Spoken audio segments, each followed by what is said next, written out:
राधा वल्लभ श्री हरिवंश, राधा वल्लभ श्री हरिवंश।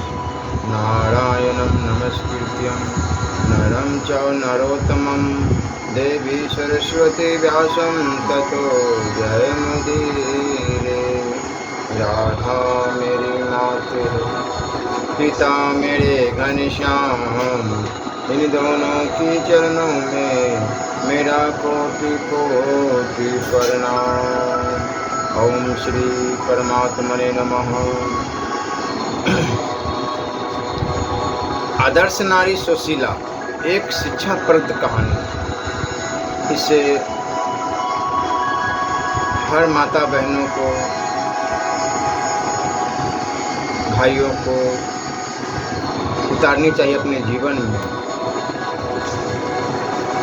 श्रीमद् भागवत गीता में मनुष्य के आत्म कल्याणार्थ देवी संपदा धारण करने के लिए कहा गया। अतः कल्याणकामी मनुष्य को देवी संपदा में बतलाए हुए सद्गुण सदाचारों को अमृत के समान समझकर उनका सेवन करना चाहिए। गीता में 16वें अध्याय के आरंभ में ही 3 श्लोक में भगवान ने सद्गुण सदाचारों के सार रूप देवी संपदा के 26 अक्षर इस प्रकार बतलाए।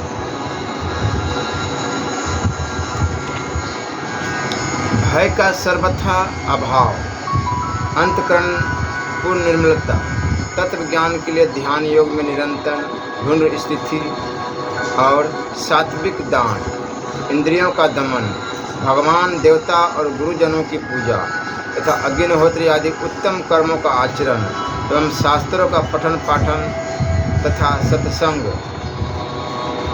भगवान के नाम और गुणों का कीर्तन, स्वधर्म पालन के लिए कष्ट सहन और शरीर तथा इंद्रियों के सहित अंतःकरण की सरलता, मन वाणी और शरीर से किसी प्रकार भी किसी का कष्ट न देना,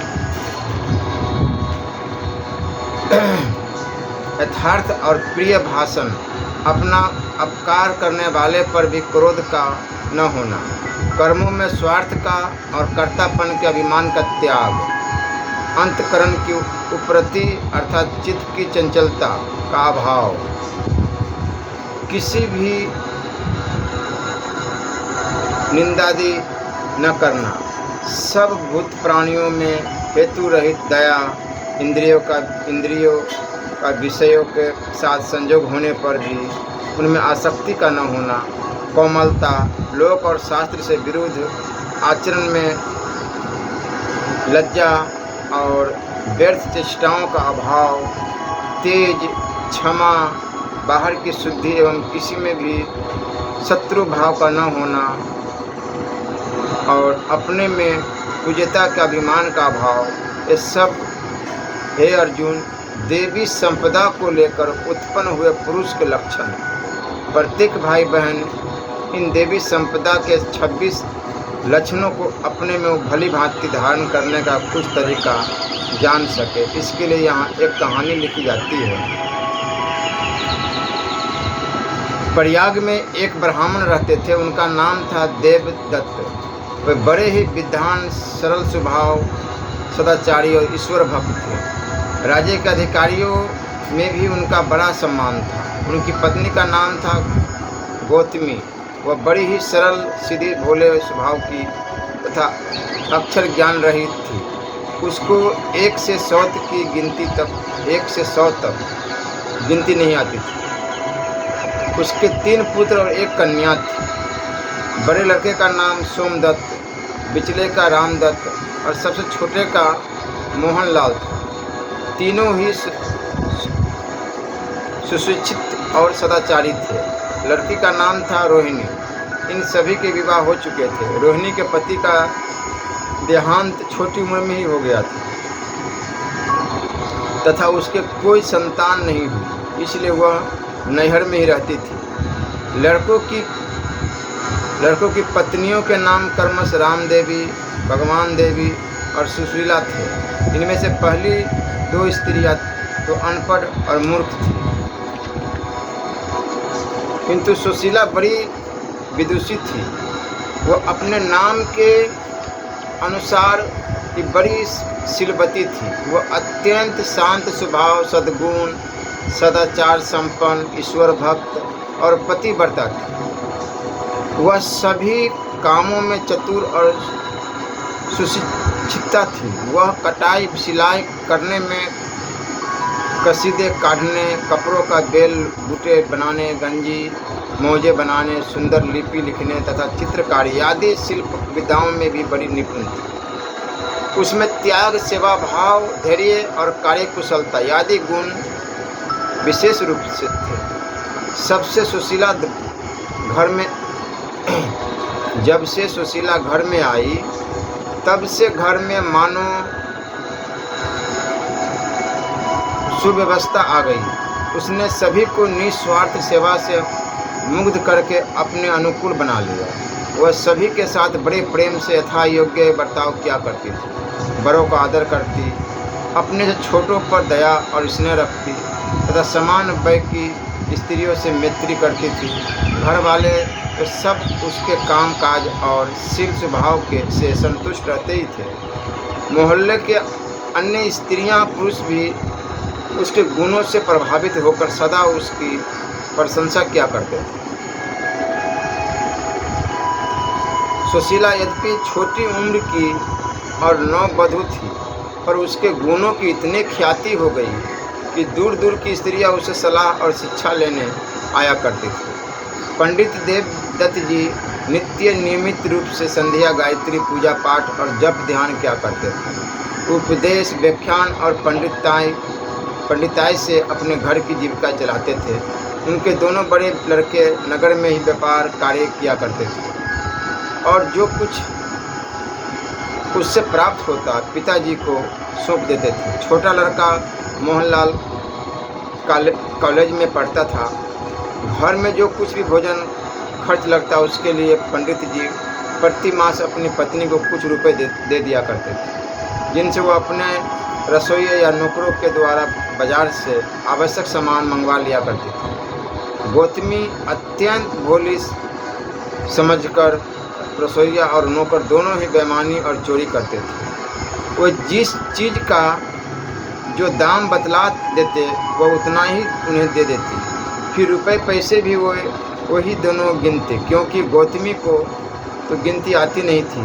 वह रुपए मांग कर ले जाते और थोड़ी सी चीज़ लाकर ही कह देते कि रुपए सब पूरे हो गए। कभी मोटा मोटी हिसाब बतला देते, कभी नहीं बतलाते। तो गौतमी तो कुछ समझती नहीं थी। बुद्धिमती सुशीला को उनकी चोरी चालाकी समझने में देर नहीं लगी। उसने सोचा, सास जी का स्वभाव सरल और भोला होने के कारण ये हमारे घर का धन लूट रहे हैं। इनका कोई उपाय करना चाहिए।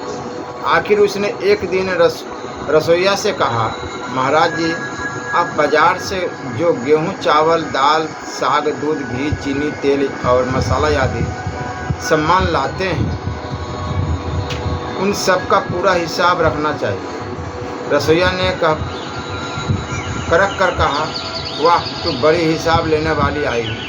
हमारे यहाँ तो यूँ ही सारा काम विश्वास पर चलता है। तेरी सास इतनी बड़ी हो गई पर बेचारी ने कभी कोई हिसाब नहीं मांगा, और तू कल की आई हुई हम घर के लोगों से हिसाब मांगने लगी। मालूम होता है अब तू ही घर की मालकिन हो गई। वधू के प्रति रसोइया के तिरस्कार सूचक कड़े शब्द बगल के कमरे में बैठे हुए पंडित देवदत्त जी के कानों में पड़े। उन्होंने स्वाभाविक ही बड़े धीरज के साथ रसोइया को संबोधन करके कहा, भैया, बहू तो ठीक ही कहती है। उसकी सीधी बात पर यूँ करकना और डांटना तो उचित नहीं है। तुम जो हिसाब नहीं देते ये अच्छी बात थोड़ी ही है। रुपए का हिसाब तो पाई का होना चाहिए। जो भी कुछ हो, अब तुम छोटी बहू को सब हिसाब बतला दिया करो। यह लिखी पढ़ी है, सब हिसाब लिख लिया करे। उन्होंने फिर बहू से कहा, बेटी, तुम्हारी सास तो भोली है, अब तुम ही घर का हिसाब रखा करो। सुशीला तो यह चाहती ही थी। वह लेन देन का पूरा हिसाब रखने लगी। रसोइया तथा नौकर दोनों से ही जो भी बाजार से सामान मंगाया जाता था वो उनसे पूछकर सारा हिसाब लिख लिया करती थी। उसकी सेवा स्वभाव और गुणों का कारण घर भर के सभी स्त्री पुरुष बड़े मुग्ध थे, किंतु स्वार्थी रसोइया और नौकर उसे अपने पथ का रोड़ा समझकर उससे द्वेष करने लगे। वे बात बात में उसमें छिद्रान्वेषण किया करते थे और घर की अन्य स्त्रियों के मनों को भी खराब करते रहते। कभी कभी तो वो ताना भी मार देते कि तुम सभी पर तो यह सुशीला मालकिन है, देखो यह आई तुम्हारे सामने और अब तुम पर हुक्म चलाने लगी है। परंतु वह कहती, यह बेचारी तो हम सभी के हुक्म के अनुसार चलती है और बहुत ही सुशील है, तुम व्यर्थ ही ऐसा क्यों कहते रहते हो। पर वे तो उसके पीछे पड़े हुए थे। जब अवसर पाते उस पर झूठा दोष आरोप कर घर वालों को लगा बजाकर उनका मन खराब करते। ऐसा होने पर भी सुशीला के चित्त पर कभी विक्षेप या अशांति देखने में नहीं आई। वह तो हर समय प्रसन्नचित्त रहा करती, किंतु अन्य स्त्रियां मूर्ख थी, अतः बार बार उनकी बातें सुनने से उन स्त्रियों पर उनका असर होने लगा। रसोइया और नौकरों की बातों को सच्ची मानकर वो स्त्रियां घर के पुरुषों को भी सुशीला के विपरीत अनेक तरह की झूठी बातें कहने लगी। किंतु सुशीला के गुणों से प्रभावित होने के कारण पुरुषों पर उनकी बातों का कुछ भी असर नहीं हुआ। कुछ समय के बाद सुशीला के एक कन्या हुई, उसका नाम रखा गया इंद्रसेन। उसके 2 वर्ष बाद एक लड़का हुआ जिसका नाम पंडित जी ने इंद्रसेन रखा। लड़के के जन्म के कुछ दिन बाद सोमदत्त आदि ने अनेक बंधु बांधव और मित्रों को बुलाकर उनकी बाजारू मिठाई, बीड़ी, सिगरेट आदि से खातिर की और वे सभी चौपट, ताश खेलने, हंसी मजाक करने और हो हल्ला मचाने लगे। घर में धूम मच गई। यह सब देख सुशीला ने विनयपूर्वक प्रार्थना की, यह सब किस लिए कराए जाते हैं। घर वालों ने कहा, यह तो यहाँ की प्रथा है, लड़के की रक्षा के लिए उत्सव मनाया जाता है। बहू ने हाथ जोड़कर विनय से कहा, इससे तो बुरे संस्कार पड़ते हैं, पैसे भी व्यर्थ खर्च होते हैं और हो हल्ला होने से मुझे नींद भी कम आती है, और तो मुझे तो इसमें सिवा हानि का कोई भी लाभ नहीं दिखता।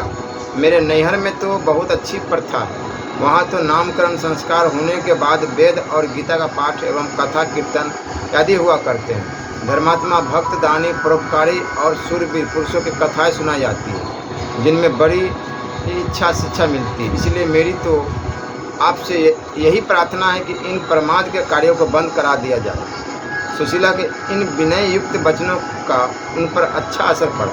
उन्होंने तुरंत वे सब बंद करके सुशीला के कहे अनुसार सारी व्यवस्था कर। घर में और कोई छोटा लड़का न होने के कारण गौतमी उस लड़के से विशेष प्यार किया करती। उसने उसके हाथों और पैरों में काले डोरे बांध दिए और गले में एक झालरा पहना दिया, जिसमें ब्याग, नख, लाख और लोहे की अंगूठी, ताबीज तथा जरखनज आदि पिरोए हुए थे। थोड़े समय बाद वह डोरे लड़के के हाथ पैरों की कलाइयों में कुछ कुछ धंसकर इस प्रकार बैठ गए कि उनमें निशान पड़ गए तथा उस झालरे से छाती और पीठ पर कई जगह निशान पड़ गए। यह देखकर सुशीला ने सास से कहा, माता जी, बच्चे के हाथ पैरों में ये डोरे क्यों बांधे गए हैं? इसे तो इसके हाथ पैर भी कमज़ोर रह जाएंगे और उनमें निशान भी पड़ गए हैं तथा यह झालरा रात को इसके बदन में गड़ जाता है, इससे भी कई जगह निशान पड़ गए हैं। इनके बांधने से क्या लाभ है? गौतमी बोली, डाकनी, पुतना आदि के नज़र का दोष बचाने के लिए लड़के की रक्षा के हेतु ये बांध दिए जाते हैं। तब सुशीला ने पूछा, आपने इंद्रसेनी को तो ये कभी नहीं पहना है? गौतमी ने उत्तर दिया, लड़कियों की रक्षा तो भगवान करते हैं, इसलिए उनके यह सब बांधने की आवश्यकता नहीं है। सुशीला ने हाथ जोड़कर बड़ी ही विनय से कहा, माता जी, भगवान तो सबकी ही रक्षा करते हैं। जो भगवान इंद्रसेनी की रक्षा करते हैं वही इसकी भी रक्षा करेंगे। इसके लिए हम लोगों की इतनी चिंता क्यों करनी चाहिए? इन सब कार्यों से तो उल्टा भगवान पर अभी विश्वास ही प्रकट होता है, तब कोई लाभ भी नहीं दिखता। सुशीला की ये युक्ति बातें गौतमी को भी जच गई और उसने बच्चे के गले से वह झालरा और हाथ पैरों के डोरे उसी दिन निकाल दी। कुछ दिनों पश्चात हरिद्वार में कुंभ का मेला लगा। सब लड़कों ने मिलकर पंडित जी के सामने प्रस्ताव रखा कि आपकी अनुमति हो तो सब लोग कुंभ मेले पर हरिद्वार चले। इस पर पंडित जी ने कहा, बहुत ही अच्छा है, हम भी चलेंगे। फिर क्या देर थी, तुरंत तैयारी हो गई और घर का प्रबंध करके वे समस्त परिवार सहित चल पड़े। चलते समय सुशीला ने सबसे प्रार्थना की कि मेले में ठग और चोर, कुटनियाँ और लुटेरे भी आया करते हैं, उन सबसे बहुत सावधान रहना चाहिए। किसी भी अपरिचित स्त्री पुरुष से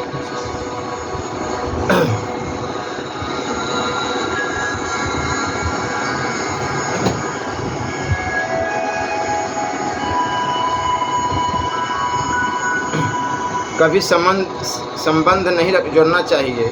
किसी की दी हुई वस्तु स्वीकार नहीं करनी चाहिए और न किसी अपरिचित का विश्वास ही करना चाहिए। यात्रा में खान पान में संयम रखना और सादा धैर्य तथा विवेक से काम लेना उचित है। किसी के भी सामने कमज़ोर और डरपोक नहीं बनना, बल्कि धैर्यपूर्वक उत्साह और साहस से काम निकालना चाहिए। रास्ते में सब लोगों ने अयोध्या जी उतरकर स्नान दर्शन करने का विचार किया और वहाँ जाकर एक धर्मशाला में ठहर गए। सब लोगों ने सरयू में स्नान करके मंदिरों में जाकर भगवान के दर्शन किए और फिर धर्मशाला में आ गए। रसोईया धर्मशाला के बाहर चबूतरे पर बैठा था।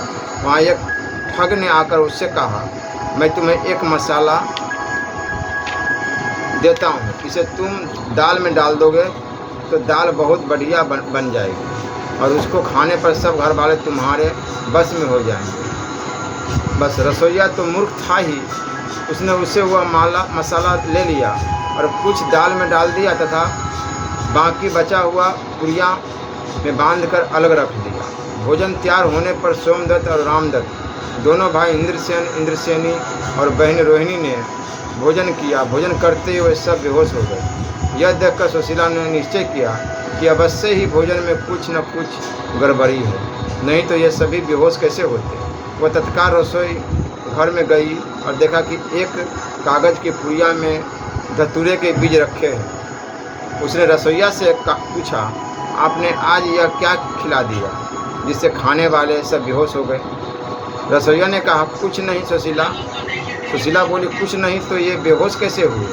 आप सच्ची बात बतला दीजिए, नहीं तो आप पर कानूनी कार्रवाई की जाएगी। यह कहकर सुशीला ने उसको धतूरे के बीज दिखलाए और कहा, यह क्यों लाए गए?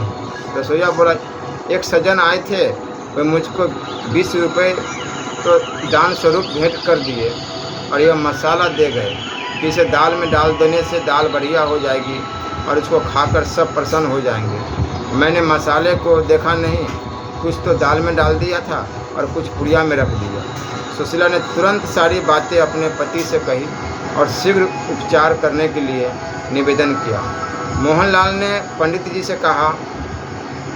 सब सुनकर पंडित जी को बड़ा खेद और आश्चर्य हुआ। उन्होंने चिकित्सा के लिए उसी क्षण अच्छे वैद्यों को बुलावा भेजा और फिर रसोईया को बुलाकर उसे डांटा धमकाया, तुमने हम सबको मार डालने का विचार किया था, तुमको पुलिस में देना चाहिए। इस पर उसने उनसे क्षमा प्रार्थना की। तब पंडित जी ने उसको क्षमा करते हुए कहा, भविष्य में ऐसा काम कभी नहीं करना। इतने में वैद्य आ पहुँचे और तत्काल अनुकूल चिकित्सा हो जाने से सभी लोग बच गए। सब ने सुशीला की प्रशंसा की। दूसरे दिन वे वहाँ से चल पड़े। गाड़ी ज्वालापुर पहुँची। बच्चे प्यास से थे, इसलिए सुशीला उन्हें लेकर पानी पिलाने नीचे उतरी। इतने में गाड़ी खुल गई और वह स्टेशन पर रह गई। घर के लोगों ने जंजीर खींची पर वह बिगड़ी होने से गाड़ी नहीं रुकी। पंडित देवदत्त जी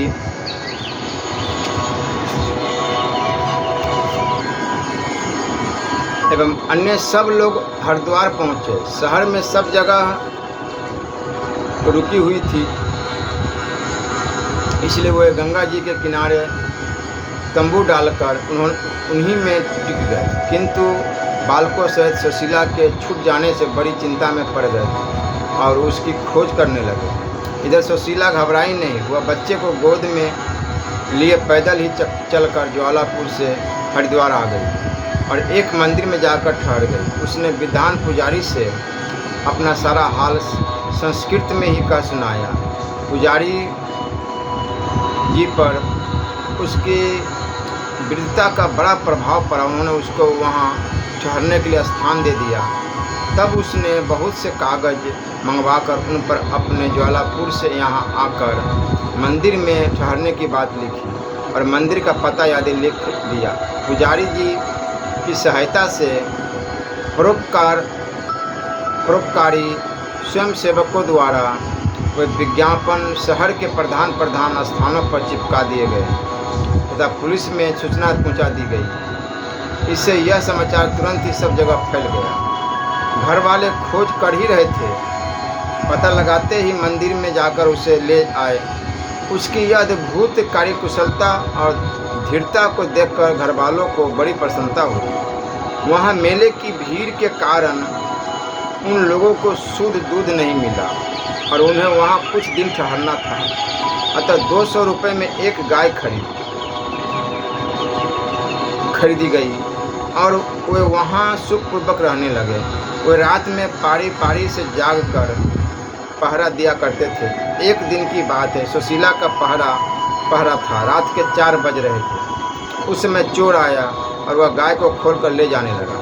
सुशीला बड़ी दूरदर्शिका थी। उसने पहले ही तंबू में एक घंटा मंगवा कर रख छोड़ा था और घर वालों को बता रखा था कि कोई चोर यदि आएगा या कोई विपत्ति आएगी तो मैं जोर से घंटा बजाऊं। जोरों से चिल्लाने पर लज्जा जाती है और सूचना न देने पर विपत्ति नहीं हटती, चोर धन ले जाता है। इसलिए सुशीला ने पहले से ही सोचकर यह व्यवस्था की थी। उसने चोर को देख लिया और तुरंत बड़े जोरों से घंटा बजाने लगी।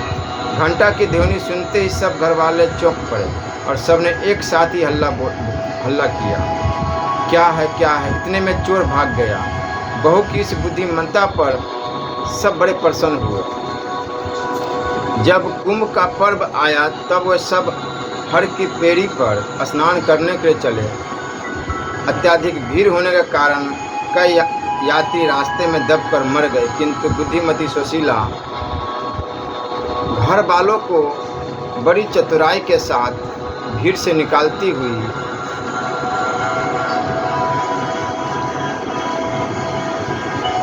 सड़क के किनारे चलकर घाट पर ले गई। गंगा स्नान करके सब लोग डेरे पर वापस आ गए। फिर 1-2 दिन बाद ही वे सब लोग प्रयाग लौट आए और अपने घर पर पहले की भांति रहने लगे। एक बार गर्मी का समय था, पूर्णिमा का दिन था। सुशीला अपने घर की छत पर घूम रही थी। पड़ोस के घर की मालकिन भी अपने घर की छत पर आई हुई थी। वह संपन्न घर की विधवा ब्राह्मणी थी। उसके 2 लड़के थे, एक 16 वर्ष का और दूसरा 3 वर्ष का। दोनों घरों की छतें बराबर होने के कारण सुशीला ने सामने जाकर उसको नमस्कार किया। वह बड़ी ही कर्कशा थी। वह बोली, क्यों री, तू 4 अक्षर पढ़ी है, इसी के घमंड में मुझे चिढ़ा रही है। सुशीला बोली, नहीं जी, मैं तो आपको अपनी माता और सास के समान समझकर नमस्कार करती हूँ। वह बोली, ठीक, तब तो तू मुझे चतुराई से अपने बाप और ससुर की औरत बनाना चाहती है। तेरे उन निपुत्ते बाप और ससुर की दाढ़ी जलाऊं जो मुझे अपनी औरत बनाना चाहते हैं। वह इस प्रकार गालियाँ देने लगी और फिर नीचे उतरकर घर के बाहर निकलकर शोर मचाने लगी।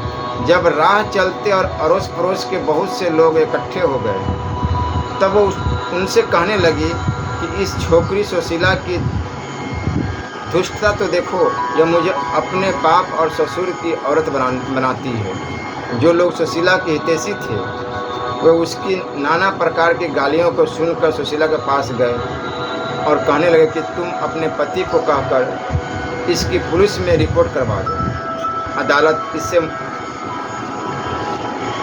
मुचल कर ले लेगी। कोई भी किसी को अनुचित गालियां नहीं दे सकता। इस पर सुशीला ने बड़े विनय के साथ हाथ जोड़कर प्रेम से उन लोगों को समझाया, पुलिस में जाना भले आदमियों का काम नहीं है। आप देखिए, भगवान ने चाहा तो थोड़े ही समय में मैं इनको प्रेम से अपना लेती हूँ। उसके इस सरल द्रोह रहित हितैषीतापूर्ण निर्भरता के व्यवहार को देखकर वे सब बड़े प्रसन्न होकर चले गए। एक दिन की बात है, उस कर्कशा का 3 साल का बच्चा घर के बाहर सड़क पर खेल रहा था। उसी समय 2 सांड लड़ते लड़ते बालक के समीप आ पहुँचे। सुशीला ने यह देख लिया। वह तुरंत डरकर उसको अपनी गोद में उठा लाई और पड़ोसिन के पास जाकर कहा, अकेले बालक को सड़क पर नहीं छोड़ना चाहिए। 2 सांड लड़ते आ रहे थे, लड़के को चोट न पहुंचा दे, इसलिए मैं इसे उठा लाई। इस पर कर्कशा बोली, चल री चल, इसे तू क्यों उठा लाई, मैं आप ही ले आती। सुशीला ने कहा, मैं ले आई तो इसमें मेरा क्या बिगड़ गया। यूँ कहकर लड़के को उसके पास बिठाकर वह अपने घर लौट आई। सुशीला के नैहर में एक धनी ब्राह्मण था।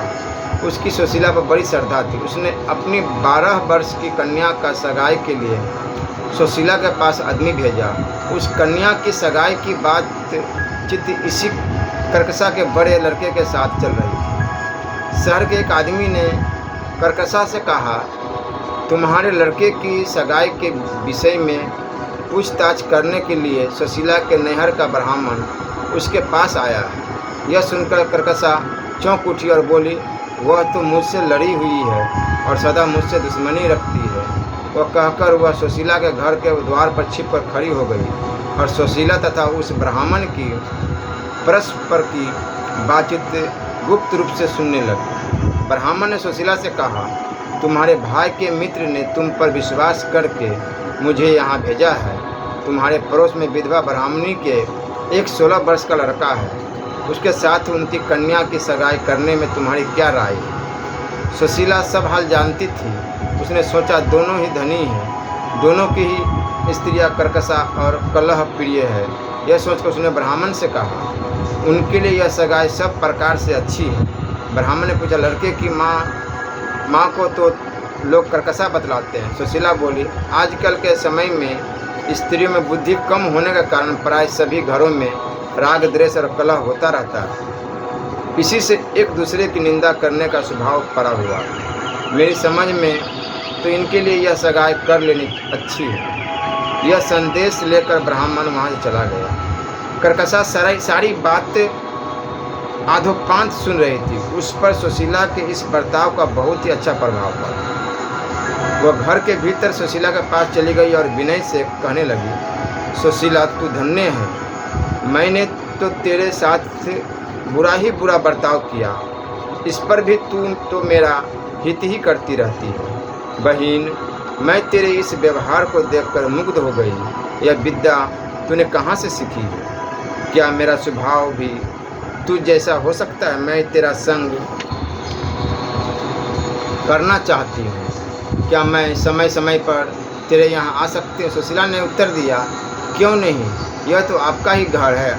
आप यहाँ पधारे, यह तो मेरे लिए बड़े ही सौभाग्य की बात है। आपकी मुझ पर बड़ी ही दया और प्रेम है। वह बड़ी प्रसन्न हुई और समय समय पर सुशीला के घर आने जाने लगी। सुशीला के संग से उस पर भी अच्छा असर होने लगा तथा थोड़े ही समय बाद वह भी सुशीला के समान सुंदर स्वभाव वाली बन गई। कर्कशा पड़ोसिन में ऐसा अद्भुत परिवर्तन देखकर सुशीला के उन हितैषियों पर भी बड़ा अच्छा असर पड़ा, जो पहले उसकी रिपोर्ट पुलिस में करने के लिए सुशीला से अनुरोध करते थे। वे सब सुशीला के पास आकर कहने लगे, सुशीला, बड़े आश्चर्य की बात है, तुमने तो इसको अपने समान ही बना लिया। सुशीला बोली, यह सब ईश्वर की कृपा है। उन हितैषियों ने फिर कहा, धन्य है तुमको। हम जो इस कर्कशा की पुलिस में रिपोर्ट करने को कहते थे वो हमारी गलती थी। कुछ ही दिनों बाद कर्कशा के लड़के का विवाह निश्चित हुआ।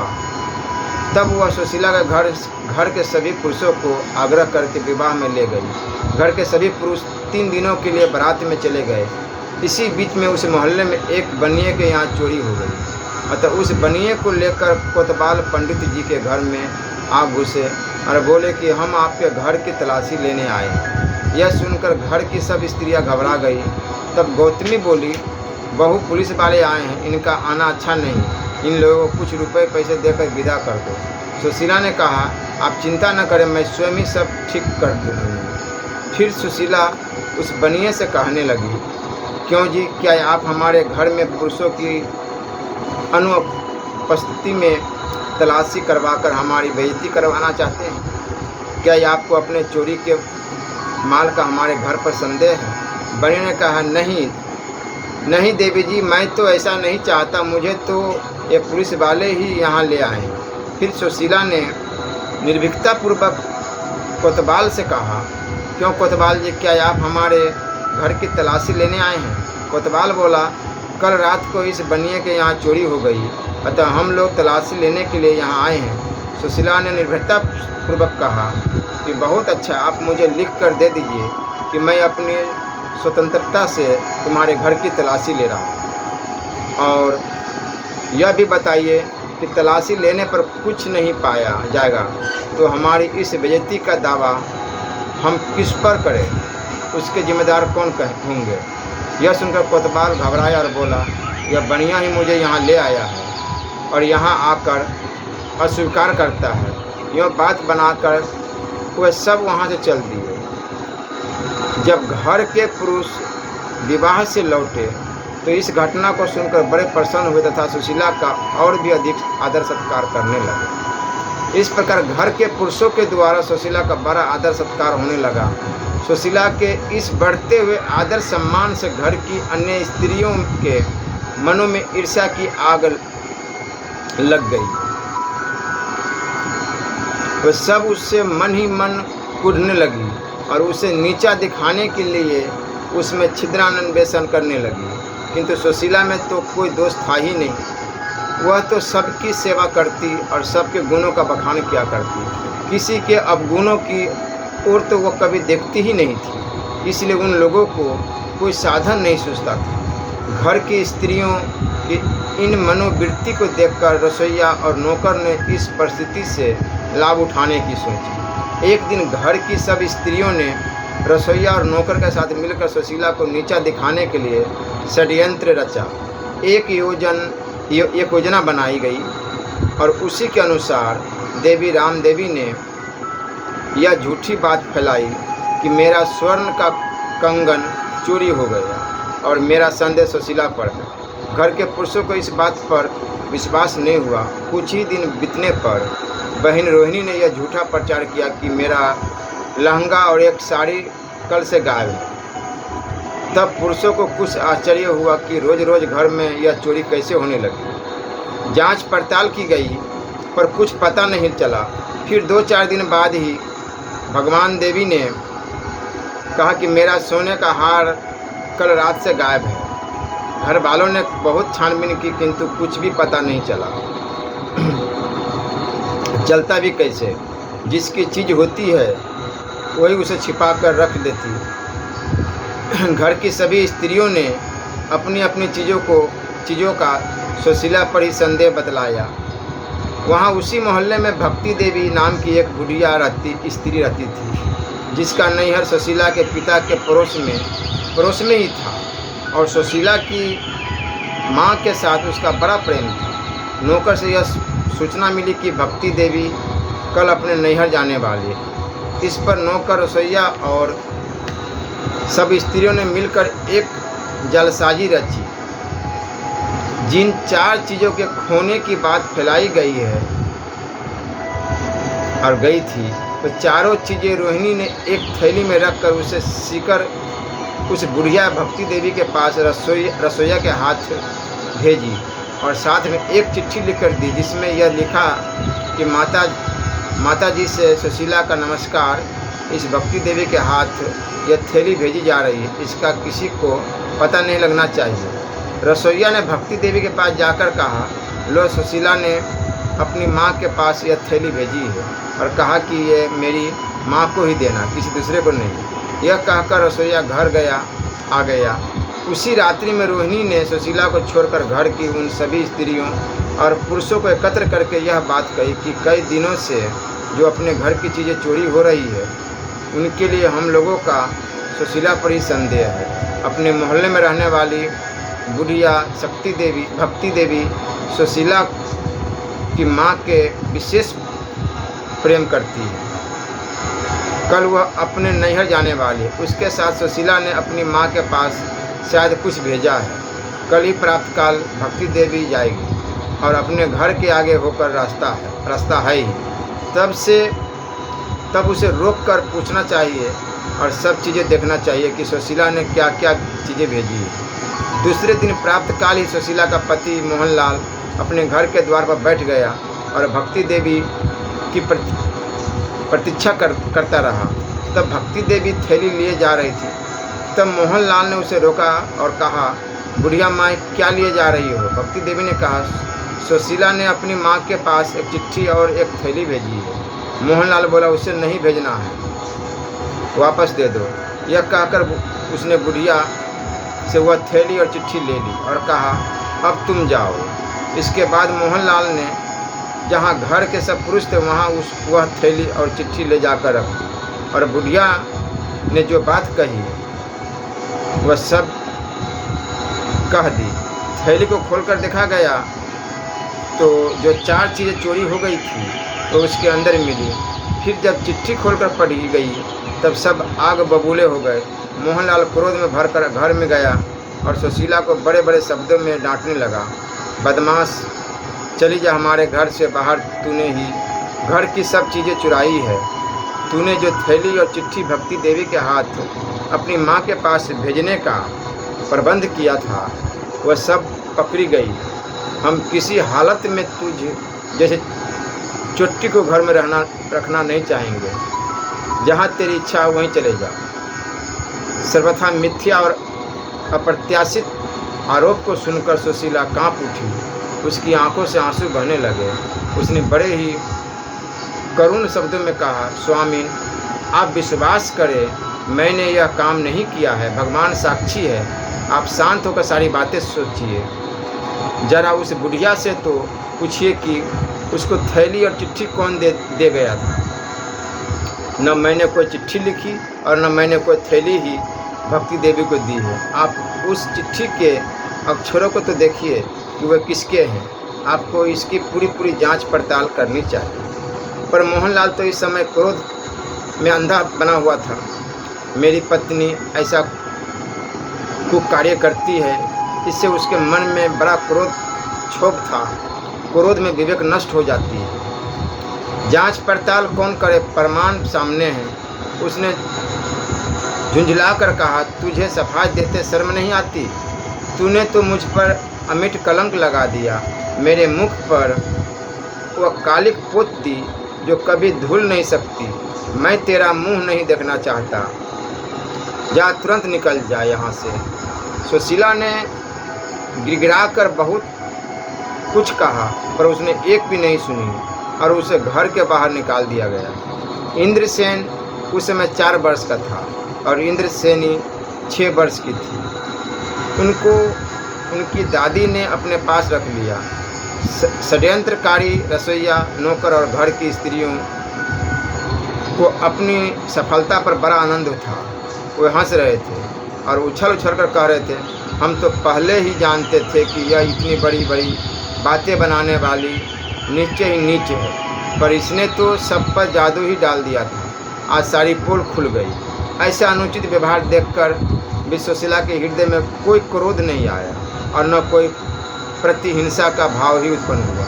वह किसी पर भी दोष न लगाकर अपने प्रारब्ध को कोसने लगी। उसने सोचा, जब मुझे अपराधिनी के ऊपर कलंक लगाकर मेरे पति देव ही मुझे त्याग रहे हैं, तब ऐसी हालत में मेरे जीने से ही क्या प्रयोजन।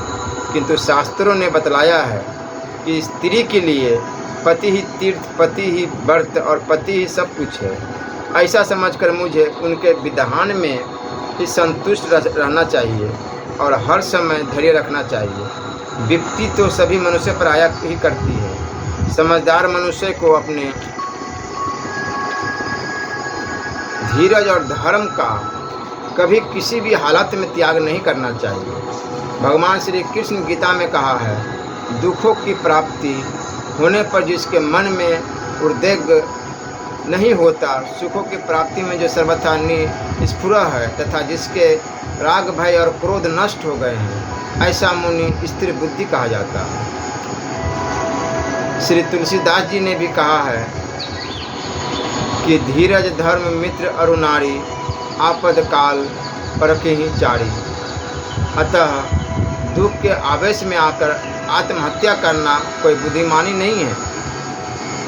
उससे न इस लोक में और न परलोक में ही सुख हो सकता है, बल्कि इस समय जो मुझे घर से निकाले जाने का दुख है, आत्महत्या करने के समय तो इससे भी अधिक दुख होगा। जो मनुष्य मरने के लिए नदी में प्रवेश करता है, उसे उस समय इतना अधिक दुख होता है कि वह फिर जीने के लिए बाहर निकलने का प्रयत्न करता है। इसी प्रकार मरने के लिए विष खाने वाला भी पुनः जीने के लिए विष उतारने का प्रयास करता है।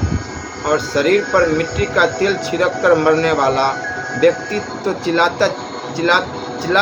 कर सिसक कर मरता है। उनको केवल इस लोक में ही दुख होता हो। इतना ही नहीं, मरने के बाद वे अंधकार में नरकों में जाकर उससे भी घोर कष्ट और दुर्गति को प्राप्त होता है।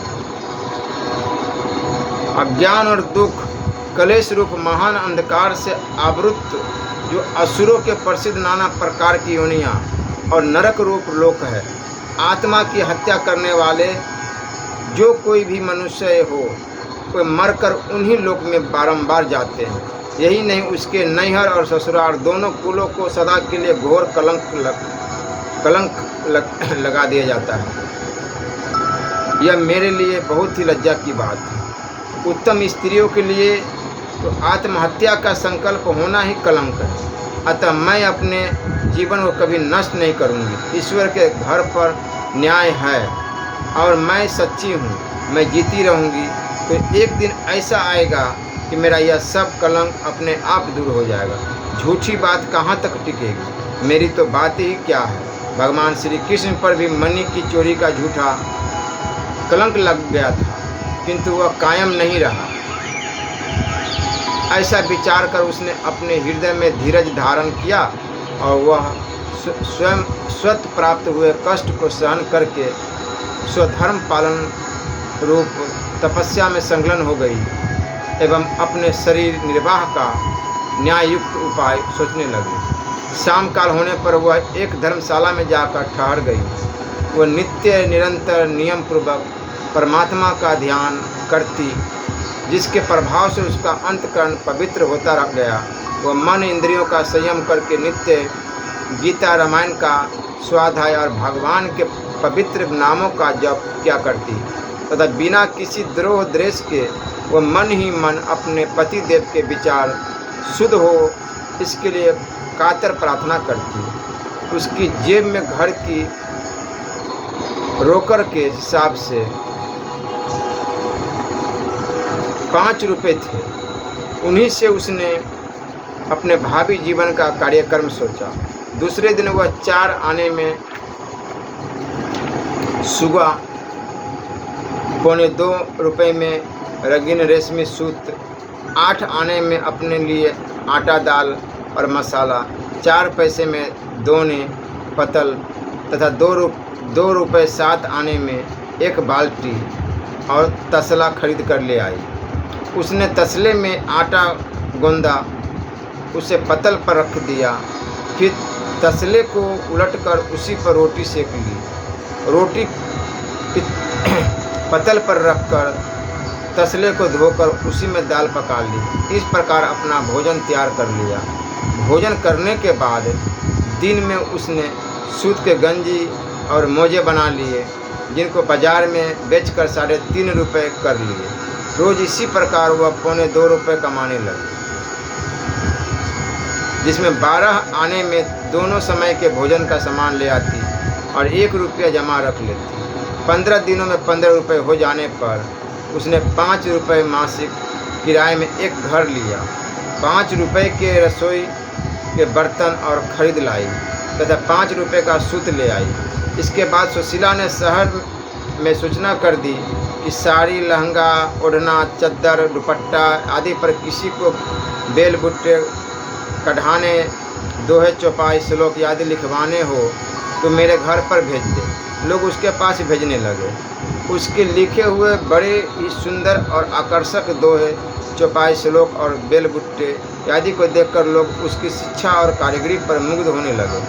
सुशीला के इस कार्य से 150-200 रुपये महीने की आय होने लगी। साल भर के बाद उसने एक बड़ा मकान किराए पर लेकर उसमें एक कन्या पाठशाला खोल दी, जिसमें बहुत सी लड़कियों को बिना शुल्क के ही वो व्याकरण, गीता, रामायण आदि हिंदी, संस्कृत के ग्रंथ पढ़ाने लगी। वह उनको विद्या के साथ कारीगरी का काम भी सिखाती थी। लड़कियां उसके पास जो चीज़ें तैयार करती उनको वह बाज़ार में बिक्री कर दिया करती, जिससे प्रति मास उसके 200 रुपये की बचत होने लगी। इस प्रकार साल भर में उसका सब खर्च लगकर उसके पास 2000 रुपये का बचत हो गई। उसके बाद उसने थोड़ी ज़मीन खरीदकर एक कच्चा घर बना लिया और एक गाय खरीद ली तथा एक नौकर भी रख लिया, जो गाय का तथा घर का सब काम काज कर देता। इस प्रकार करते करते दूसरे वर्ष उसके पास 5000 रुपये बच गए। तीसरे वर्ष वह निज का रेशम, सूत और कपड़ा खरीदकर उन पर गीता, रामायण के श्लोक, दोहे, चौपाई और सुंदर सुंदर बेल बुट्टे बनाकर सत्यता और न्यायपूर्वक क्रय विक्रय भी करने लगे तथा दूसरे लोग जो अपने कपड़ों पर बेल बुट्टे, दोहा, चौपाई लिखवाने आते उनका काम भी करने लगे। उसके सत्य, न्याय, विनय और प्रेम युक्त व्यवहार का जनता पर बहुत अच्छा असर पड़ने लगा। इस प्रकार व्यापार करते करते उसके पास 15,000 रुपये हो गए एवं उसके सब तरह का खर्च लगकर प्रति मास करीब 1000 रुपये बचने लगे। इस तरह रुपये बढ़ जाने से शहर में उसकी बहुत ही ख्याति हो गई। फिर वह एक धनी व्यक्ति की तरह बहुत ही इज्जत के साथ रहने लगी। उसने अपनी ज़मीन पर एक पक्का मकान भी बनवा दिया तथा कई आदमी रख लिए और उसका व्यापार खूब चलने लगा। उसके चरित्र और गुण तो सर्वथा शुद्ध, सात्विक और आदरणीय थे ही, उसके कार्य व्यवहार से भी ख्याति फैल गई। उसके हृदय में दीन, दुखी, अनाथ, गरीब, अपाहिज लोगों के प्रति बड़ी दया थी। इस कारण वह उनको आवश्यकता अनुसार अन्न, वस्त्र आदि का निष्काम भाव से दान करने लगी।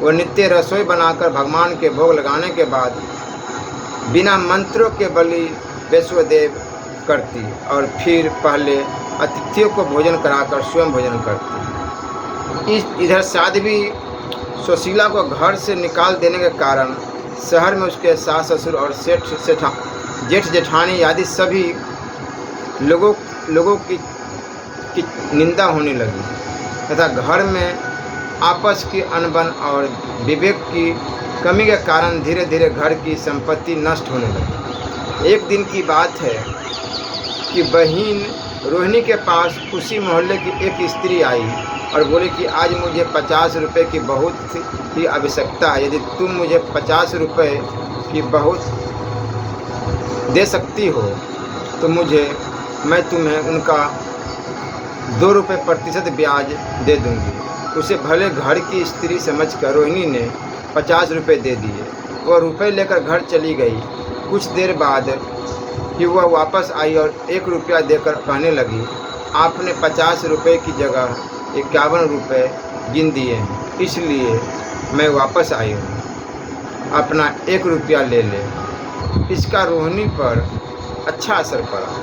उसने रुपया ले लिया और सोचा यह बड़े घराने की अच्छी स्त्री है। 15 दिन ही बीते थे कि उसने 50 रुपये और उनका 1 महीने का ब्याज 1 रुपया रोहिणी को दे दिया। तब रोहिणी ने कहा, आप ये रुपये कुछ दिन और रख सकती है। वह बोली, मुझे ज़रूरत होगी तब ले लूँगी, अभी ज़रूरत नहीं। ऐसा कहकर वह चली गई। कुछ दिनों के बाद फिर वह आई और बोली, आज मुझे 200 रुपये की आवश्यकता है, उधार दे सकती हो क्या? रोहिणी ने झट रुपये निकाल कर दे दिए। 10 दिन बाद ही उस स्त्री ने 200 रुपये और उनके 1 महीने का ब्याज के 4 रुपये, इस प्रकार 204 रुपये लौटा दिए। इससे रोहिणी के दिल में और भी विश्वास जम गया। कुछ दिनों पश्चात फिर एक दिन आई और रोने लगी। रोहिणी के पूछने पर उसने कहा, हमारे कुटुंब में विवाह है, क्या करूं? मेरा सारा गहना हमारे घर वालों ने बंधक रख छोड़ा है और बिना गहने विवाह में जाने से बेइज्जती होती है। अतः आप 3 दिन को विवाह में पहनने के लिए कृपा पूर्वक मुझे अपना गहना दे दे, तो हमारी इज्जत की रक्षा हो जाए। रोहिणी को उस पर विश्वास था ही। उसने अपना सब गहना निकाल कर उससे दे दिया। वह स्त्री गहना लेकर अपने घर गई, किंतु जब वह 5 दिनों तक लौट कर नहीं आई, तब रोहिणी उसके घर पर गई और उसने पूछा, बहन तुम्हारे विवाह का काम हो गया क्या? उस स्त्री ने कहा, हमारे यहाँ तो किसी का विवाह था ही नहीं। रोहिणी बोली, आपके कुटुंब में विवाह था, उसके लिए आप मेरे से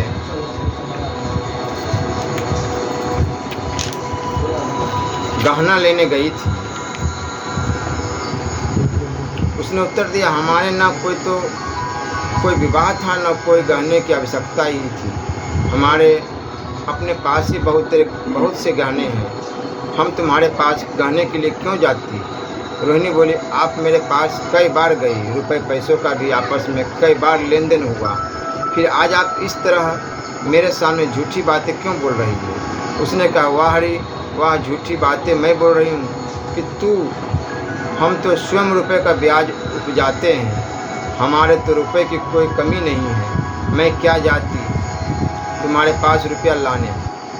हमारे यहाँ तो रुपए पैसों का काम पड़ता है तो पुरुष ही सब क्या करते हैं। हमारे घर के पुरुष यदि ये बातें सुन लेंगे तो तुम्हारी बेइज्जती करेंगे। उसकी बातें सुनकर रोहिणी को बड़ा आश्चर्य हुआ। वो अपने घर लौट आई और दुखित हृदय से अपने पिता और भाइयों के सामने रोने लगी। उसकी बातें सुनकर उसके पिता और भाई ने पूछा, उस स्त्री को तुमने जो गहना दिया है उसकी कोई लिखा पढ़ी है क्या, और उस समय कौन हाजिर था? रोहिणी बोली, मैंने तो उसके विश्वास पर गहना दे दिया, कोई लिखा पढ़ी नहीं की, और न उस समय वहाँ कोई दूसरा था ही। पिता और भाइयों ने कहा, जब उसकी कोई लिखा पढ़ी और गवाही है ही नहीं, तब इसका कोई उपाय नहीं। ऐसा काम तुमको हमसे बिना पूछे नहीं करना चाहिए। सब लोग सिर पीट कर रह गए। एक दिन की बात है, पंडित देवदत्त जी के पास एक साधु वेशधारी ठग आया। पंडित जी ने उसकी बहुत सेवा शुश्रूषा की। साधु ने पंडित जी से पूछा, योगक्षेम ठीक ठाक चलता है ना पंडित जी? जब से छोटी बहू घर से गई तब से घर में कलह कलेश रहते हैं। संसार में हमारी निंदा होने से जीविका भी प्राय नष्ट हो गई और सट्टे फटके में घाटा लग जाने के कारण लड़कों का व्यापार भी बंद हो गया तथा मोहनलाल के व्यापार का कोई संजोग लगा नहीं। साधु ने कहा, मैं तुमको एक रसायन विद्या बतला देता हूँ जिससे तुम प्रतिदिन 2 मासा सोना बना लिया करो, पर अधिक लाभ नहीं करना। साधु वेशधारी ने फिर कहा, अच्छा तुम बाजार से 4 आने का संखिया, 4 आने का गंधक, 4 आने का पारा, 1 कुठाली और 1 कोयला ले आओ। वे तुरंत ले आए। उस ठग ने अपनी झोली से चौलाई के पत्ते निकालकर उसके रस से संखिया, गंधक और पारा को कूट देकर उसको पंडित जी के हाथ से कुठाली में डलवा दिया तथा कोयले से कुठाली को भरकर गोइठों से आग जला दी, जिससे कोयले जलने लगे। ज्यों कोयले जलते गए त्यों त्यों पंडित जी उसमें और कोयले डालते गए। जो कोयले डाले जा रहे थे उनमें से उस ठग ने पंडित जी की दृष्टि से बचाकर एक कोयले के अंदर छेद कर उसमें 2 मासा सोना पहले से ही भर दिया था। कोयला गिराते गिराते जब स्वर्ण वाला कोयला कोठाली में पड़ गया तब उसने और कोयला डालना बंद करवा दिया। संखिया, गंधक और पारा तो उड़ गया और कोयले जल गए। केवल 2 मासा सोना था वह कोठाली में रह गया। स्वर्ण को देखकर पंडित जी की प्रसन्नता का ठिकाना नहीं रहा। साधु वेशधारी ठग चला गया।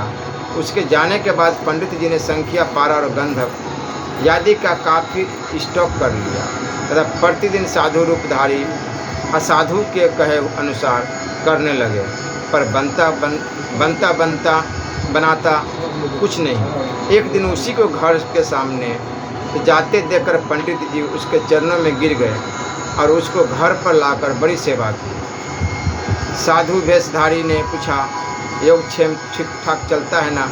पंडित जी ने कहा, नहीं, आपने तो मुझसे कोई छिपाव नहीं किया, परंतु मेरे भाग्य की बात ही क्या कि प्रतिदिन संख्या, पारा और गंधक फूंकता हूँ, पर होता कुछ नहीं। साधु वेशधारी बोले, अच्छा, आज हमारे सामने तुम अपने आप सब विधि करो, कोई गड़बड़ी होगी तो हम तुमको बतला देंगे। जब पंडित जी भीतर से सब सामान लाने लग गए तब बाबा जी ने एक कोयले के अंदर छेद कर 2 मासा स्वर्ण उसमें रख दिया। सामग्री तो सब पंडित जी के पास ही थी, शीघ्र ही लेकर आ गए तथा गंधक, पारा और संख्या को चौलाई के रस की भावना देकर वो थाली में डाला और कुछ कोयला डाल दिया। ज्यों-ज्यों कोयला जलता रह जाता त्यों तो पंडित जी चिमटे से और कोयले को उठा कर कोठाली में डालते गए। वह ठग अलग दूर बैठा देख रहा था। उसने जब देखा कि स्वर्ण वाला कोयला भी कोठाली में शामिल हो गया है तो उसने कहा, पूरा 1 घंटा हो गया, अब सोना बन जाना चाहिए। तुम उठकर देखो अब और कोयला मत डालो। थोड़ी देर में कोयले सब जल गए, संख्या, पारा, गंधक सब उड़ गया, केवल 2 मासा सोना कोठाली में रह गया। पंडित जी सोने को देखकर बड़े प्रसन्न हुए। उन्होंने कहा, महाराज, अब तो मैं बिल्कुल समझ गया कि तब वह ठग वहाँ से चला गया। पंडित जी प्रतिदिन संख्या, पारा और गंधक फूंकते रहे, पर बनता बनाता कुछ भी नहीं। फिर 5-7 दिन बाद वही साधु दरवाजे के आगे सड़क पर आता दिखला दिया। पंडित जी दौड़ के उसके चरणों में गिर गए। उसने पूछा, अब तो गृहस्थी का काम ठीक चलता है ना?